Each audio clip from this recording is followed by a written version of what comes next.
pay-per-view, okay, yeah, I'm gonna call him out for shit. I will say, though, this match, for me personally, was just sort of dead on arrival, just because I find it really hard to get emotionally invested in either of these guys, especially Randy Orton. I've been burned down on Randy Orton doing anything for quite a long time. Jeff Hardy was the stronger figure in this match in my eyes, but even then, it's just like, okay, I've seen you guys do your thing before. This match had a really tough time just trying to solidify itself in my eyes, and it just fell flat right from the get-go.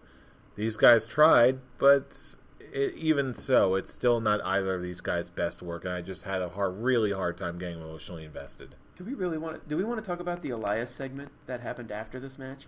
This was actually the most fun that I had during this actual pay-per-view. It was this actually was fun for me. Well, anytime No Way Jose comes out is a good pay-per-view in my eyes. I got to tell you, after watching the boringness that was about the half hour before this, yeah, it probably went on too long. Not gonna lie to that, but I was consistently amused during this segment, and sometimes that's all a segment needs for me to be like, hey, this was entertaining. It's certainly more entertaining than the last two matches that I saw. Well, let me put it this way. When I was watching this segment, Michelle came in. And for those who are wondering, yeah, Michelle is my wife. She used to watch wrestling a long time ago. She actually was a good fan of wrestling, went to a few shows with me. This was her first show that she watched in a long time. The first thing she saw was this segment. Her immediate response, what the fuck happened with wrestling? What is this garbage? So, in a way, it made me kind of embarrassed. This segment embarrassed me. I love Elias. I love the New Day. I love the fact that the shoulder things couldn't fit around Big E. I liked Rusev showing up. I like that it's kind of like people who have some kind of like musical factors in their character. And you may like No Way Jose. I honestly don't. So when he came out, I'm just like, oh geez, okay, this is the final nail in the coffin for me. Can we please move on? And then you had Bobby Roode come in and give him the glorious DDT, and then he, no joke, is like shaking his butt, twerking with his robe still on, and I'm just like, oh no, Bobby, what are they doing to you? Stop it! There's nothing glorious about this. This is sad. Please, no. Go back to NXT when your name is actually relevant. Because now being on the main roster, you haven't done a single thing right. Yes, you won the United States title, but it wasn't a memorable title reign. Oh man, I'm like, oh no, this is not good. Oh well, no. Well, one thing I can say that I do think was good was this next match, Daniel Bryan defeating Big Cass. I'll tell you what, this one to me, I may have gotten the actual prediction wrong, but I actually found this, even if it's not the best match on the card, this is one that I found strangely satisfying. Mostly because it did everything it needed to do. Daniel Bryan got a win, showed him as competent, and it also showed Big Cass as being still dangerous. Well, here's the deal for me. Okay, first of all, I'm thankful that I'm the only one who got this match right. Of course you are. But also, okay, I came into this with the big worry. Okay, Big Cass should never be beating Daniel Bryan. Ever. He's not good.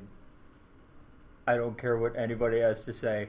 He is now showing that the only thing good about him was that he was teamed up with Enzo. In my case. He is boring milquetoast.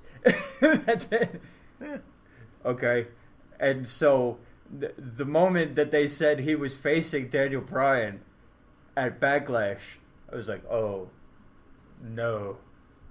Are they actually going to do that?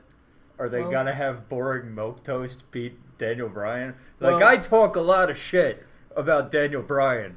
Let's not get me wrong here. Okay? But the one person he should not be losing to, one of the people he should not be losing to, is Big Cass. So the fact that he got him in the yes lock and Big Cass tapped out, 2 seconds. I counted it. Okay, that's it. That was quick. I'm like, okay, first of all, you're setting up this dude as you're trying to set up this dude as this badass big guy, okay, and he's tapping out quicker than Chris Jericho tapped out to the figure 4 leg lock. To Daniel Bryan, To former world champion. I don't even care. Okay, it's still 2 seconds, and Chris Jericho tapped out in like 5 to Ric Flair's figure 4 leg lock. Okay, Well, then that's also talking Jericho and Ric Flair. the point is, okay, if you're setting up a big guy like that, okay, and you're gonna have him tap out to Daniel Bryan in 2 seconds, okay, I don't even care who it is who's putting the hold on you. Okay, 2 seconds. and this is one of the, you need to understand, we're not talking about a jobber here. We're talking about a guy you're trying to build up, whether we like it or not. You're trying to build up Big Cass as something huge, something that he doesn't deserve, but we're here now. Okay, and he's tapping out to Daniel Bryan in 2 seconds. Okay, I don't care. Yeah, after the match, he came back and got his and beat the shit out of Daniel Bryan. So, yeah, maybe he was playing possum or whatever for a beatdown at the end. It's still bullshit. Okay, the match itself did what it needed to do. Daniel Bryan got the win. Big Cass. But Big Cass, it just makes Big Cass, a guy who you're trying to build up, look like a big ass. No. Look like a fucking pussy is what it makes him look like. Okay, that's it. Hey, That's it. if Daniel Bryan got me in a yes lock, I'd probably tap out pretty darn quick too. Yeah, but That's that's all I'm you. saying. That's you. We would tap out quick because we are not professional wrestlers that they are trying to build to be the top of their fucking brand. Yeah, I went too. I'll do it. Hey, I'm the only one that made the rule with the one, so Yeah. I only threw that second one is because I was quoting my wife. Yeah, But so it's like, so am I like completely off base here? No, you are not. Not you are completely no, off base. you are not off base. If anyone's really off base, I'm going to say it's you, because with you said they did exactly what they needed to do with Big Cass. That is farthest from the truth. I'm seconding Brian. All this did was make Big Cass look like a bitch, and shows that when it comes to actual in-ring abilities, Big Cass has little to no wrestling capabilities. He's not a great wrestler. He should. At first, I was okay with it because he had a good promo on the Miz TV segment. I was invested on what they were going to do with Big Cass. But with what I saw in this match, this was the shortest match on the card in just over 7 minutes. And all this did was just show all Big Cass knows how to do is do a big boot and a clothesline, and then a body thing on the turnbuckle. That's all the man can do. And the way how Brian put it, he was just put in the thing, and barely 2 seconds he tapped out like, I even said it, like a bitch. When the people were saying, when the fans were quoting, chanting, you tapped out, I was like, you tapped out like a bitch. You tapped out like a bitch. This took any credibility that they could do with Big Cass being a top-level heel and just threw it out the window. It just made me realize that them putting Big Cass in a feud with Daniel Bryan is possibly the worst thing they could have done for him. Now he has to go back to square one because there's nothing they can do right now to make me feel like he can be a credible threat right now on any form of main event level.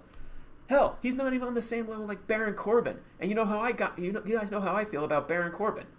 He's nowhere close to that level. And I thought they could push him to be that kind of guy. I agree with you 100%. However, I offer a counterpoint. Big Cass is not meant to be a top big name heel. If anything, he is meant to be a mid-card heel at most. And how do you know this?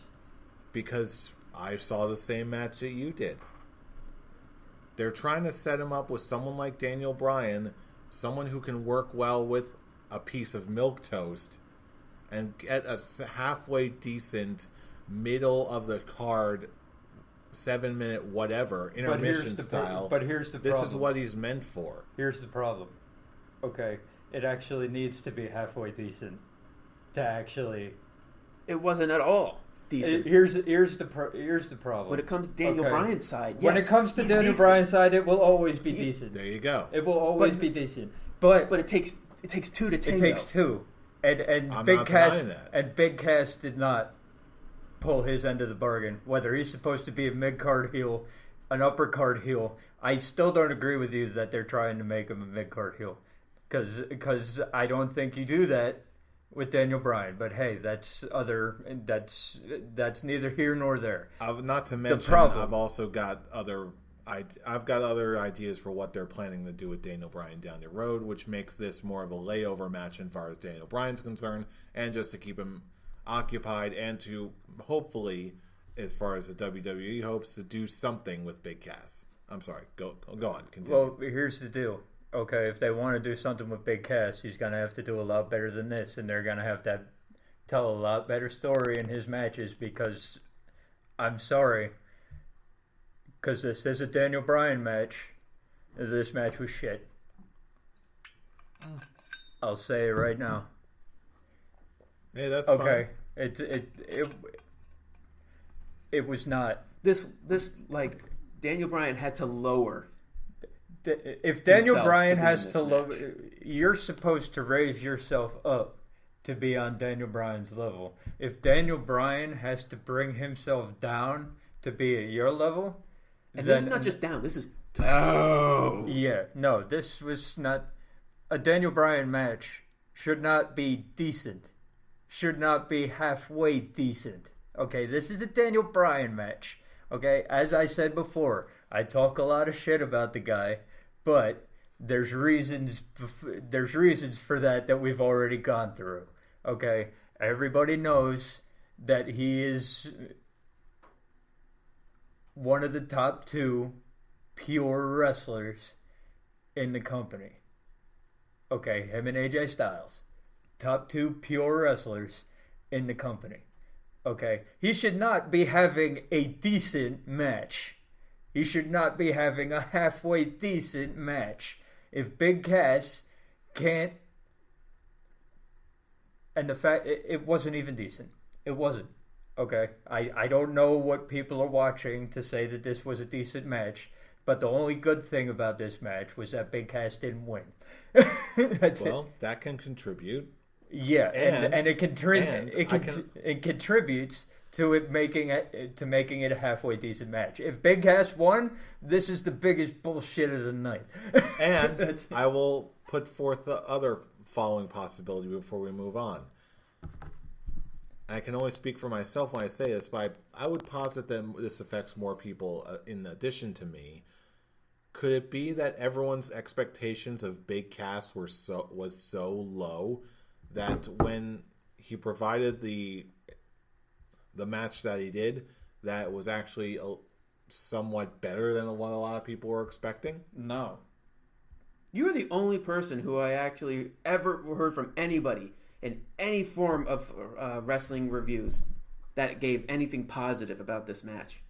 I didn't say it was all that positive. I was just saying that my expectations were so low that, you know what? It was above that. You said it did everything it needed to do. How can that not be positive? I didn't say it wasn't positive. I'm just saying Big Cass was established as a heel, and Daniel Bryan was not a bitch. Well, you got your That's not saying much. Optimism. That's not saying much, I grant you. But again, it was what it was. Yeah, and it was a fail. That's what it was. The only good thing about the match was after the match, when they actually established Big Cass as the heel. During the match, Big Cass was the bitch. But then again, I also